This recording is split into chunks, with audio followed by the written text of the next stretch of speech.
ಇದು ತೋತಾಪುರಿ ಮಾವಿನಕಾಯಿ. ಈಗ ನವಂಬರ್ ತಿಂಗಳಲ್ಲೇ ಇದು ಮಾರ್ಕೆಟ್ನಲ್ಲಿ ಸಿಗ್ತಾಯಿದೆ. ಹಾಗಾಗಿ ಈಗ ಮಾವಿನಕಾಯಿ ಸೀಸನ್ ಅಲ್ದಿದ್ರೂ ಕೂಡ ಯಾವುದೇ ಮಾವಿನಕಾಯಿ ಮಾರ್ಕೆಟಿಗೆ ಬಂದರೆ ಅದನ್ನು ಖರೀದಿಸೋರು ಅದರ ಬೆಲೆ ನೋಡಲ್ಲ. ಹಾಗೆ ಸ್ವಲ್ಪ ಬೆಲೆ ಹೆಚ್ಚಾದರೂ ಕೂಡ ಮಾವಿನಕಾಯಿನ ಖರೀದಿ ಮಾಡ್ತಾರೆ. ಈಗ ಆ ಕಾಲದಲ್ಲಿ ಮಾವಿನಕಾಯಿ ಸಿಗ್ತಾ ಇರೋದು ಒಂದು ವಿಶೇಷ. ಇನ್ನು ನಮ್ಮ ಭಾಗದ ಮಾವಿನಕಾಯಿ ಹೂವು ಬಿಡೋದು ಫೆಬ್ರವರಿ ಮಾರ್ಚ್ ನಂತರದಲ್ಲಿ.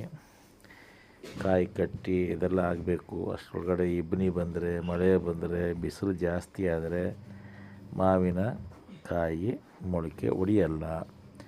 ಹಾಗಾಗಿ ಕಳೆದ ವರ್ಷ ಮಾವಿನ ಫಸಲು ತುಂಬ ಕಡಿಮೆ ನಮ್ಮ ಭಾಗದಲ್ಲಿ.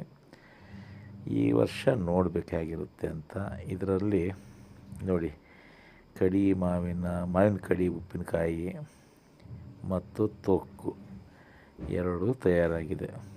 ಆದರೆ ನಾನಿವತ್ತು ಉಪವಾಸ ಇರೋದ್ರಿಂದ ನಾಳೆ ಇವನ್ನೆಲ್ಲ ಅನ್ನದ ಜೊತೆಗೆ ಬಳಸಲಿಕ್ಕೆ ಕಾಯಬೇಕಾಗಿದೆ.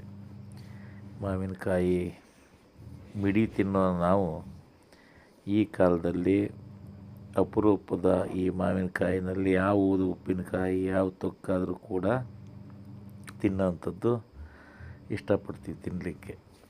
ಅದೇ ಮಾವಿನ ಮಿಡಿ ಸೀಸನ್ ಶುರುವಾದ್ರ ಮೇಲೆ ಅದರಲ್ಲಿ ತರಾವರಿ ರುಚಿ, ಸ್ವಾದ, ಪರಿಮಳವನ್ನು ಹುಡ್ಕೊಂಡು ಹೋಗ್ತೀವಿ. ಜೀರಿಗೆ ಮಿಡಿ ಬೇಕು, ಅಪ್ಪೆ ಮಿಡಿನೇ ಬೇಕು, ದಪ್ಪ ಸಪ್ಪೆ ಕಪ್ಪೆ ಇದು ಕಡುಕಾಯಿನೇ ಬೇಕು. ಆ ಮಿಡಿ ಆಗಲ್ಲ, ಈ ಮಿಡಿ ಆಗಲ್ಲ ಅಂತ. ಆದರೆ ಈಗ ಯಾವ ಮಾವಿನಕಾಯಿ ಆದರೂ ಚಿಂತೆ ಇಲ್ಲ, ನಮಗದು ಎಲ್ಲ ಅಡುಗೆಗಳು ತಯಾರಾಗುತ್ತೆ.